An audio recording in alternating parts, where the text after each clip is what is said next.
Hi, welcome to Golf Training Hacks. So why do you have back pain or back stiffness after a round? Well, if you've asked that question, you might have a decent idea as to why. You know, maybe you have a herniation or some spinal misalignment or hip misalignment. There's always a root cause. For many people, it's an acute situation, like an acute injury, like a car accident or a sports injury or something like scoliosis. But for many of us, we don't really have an idea as to why our back just gets more painful and more stiff over time. There's no acute incident, right? It just seems to get worse and worse. Now, there always is a root cause. So let's look at this a different way. Let's look at a different type of root cause. There are two general types of muscles. There are fast twitch and slow twitch muscles. And the slow twitch muscles tend to make up your postural muscles. Now, slow twitch muscles are more resistant to fatigue. And that's really important for a postural muscle, right? Because it's always on. The postural muscles are keeping you upright. So they never turn off or else, you know, you'd collapse, right? So they're resistant to fatigue. The fast twitch muscles are just what they sound like, right? They produce a lot of force quickly, but they get tired pretty fast. And they're not really good for postural muscles. So the slow twitch muscles are always on. They're your postural muscles, and they resist fatigue. But that doesn't mean they don't get fatigued, right? They get deconditioned just like any other muscle. And when postural muscles get deconditioned and they're fatigued, you lose your posture, right? You tend to slump and joints get put in, like your spine, gets put into poor positions, and that can become your default position. So, just because they resist fatigue doesn't mean they don't get fatigue. They need to be conditioned like any other muscle. What happens when they get deconditioned, though, and you're putting force into the positions, that's where we have a problem. That's where we begin to get the back stiffness and back pain and back injuries. So let's take the exercise of deadlift. Now, I'm using the deadlift as an exercise because, believe it or not, the deadlift has a lot of similarities to the golf swing. It may not look like that, but it does. So for those of you who don't know what a deadlift is simply picking a heavy barbell up off the floor. Now, in a deadlift, to keep your back safe, you need to keep your back in a neutral position. A neutral spine buffers force best. So when you're lifting something heavy off the floor like that, you need to maintain a neutral spine. Now, that means your postural muscles, like the spinal erectors, need to be on and holding that spine together as the fast twitch muscles are firing to lift that weight off the ground. Now, yes, fast twitch muscles, but it's a slow movement, but that doesn't mean you're not recruiting fast twitch muscles.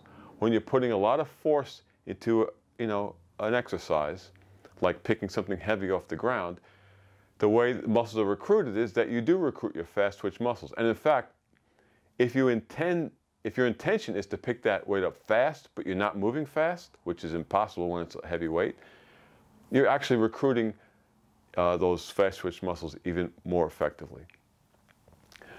But that's not the point. The point is that when your slow twitch muscles, your postural muscles are deconditioned and pre-fatigued, when you come to these type of exercises, your fast twitch muscles will overwhelm your ability of the slow twitch muscles to keep the position, in this case your spine, in a neutral position. And the spine then loses that position and it's more likely to get hurt. Especially when you're lifting something heavy like that, you need to keep that neutral spine. And if you don't, you're going to get hurt. Now, if you keep lifting that weight for reps and sets over and over again, odds are you're going to get a spinal injury if you can't keep your back in a good position. Well, here's the similarity between a deadlift and a golf swing. A golf swing is kind of like a 1 rep max effort, just like a deadlift could be a 1 rep max heavy effort. There's a lot of force in the golf swing. It's a high velocity rotation with a lot of force. So your back has to be in a neutral position throughout most of the swing to keep it safe. So when you're swinging that golf club, the fast twitch muscles are firing, and if your postural muscles, those slow twitch muscles that are supposed to be fatigue resistant, are pre-fatigued and deconditioned, well, then you're going to lose your spinal position, you're going to lose that neutral spine, and you're going to be more likely to get hurt. Now, You do that year after year, round after round, practice session after practice session, and you're more likely to get an injury, or at least get a lot of stiffness in your back. Now think about a round of golf. There are 18 holes.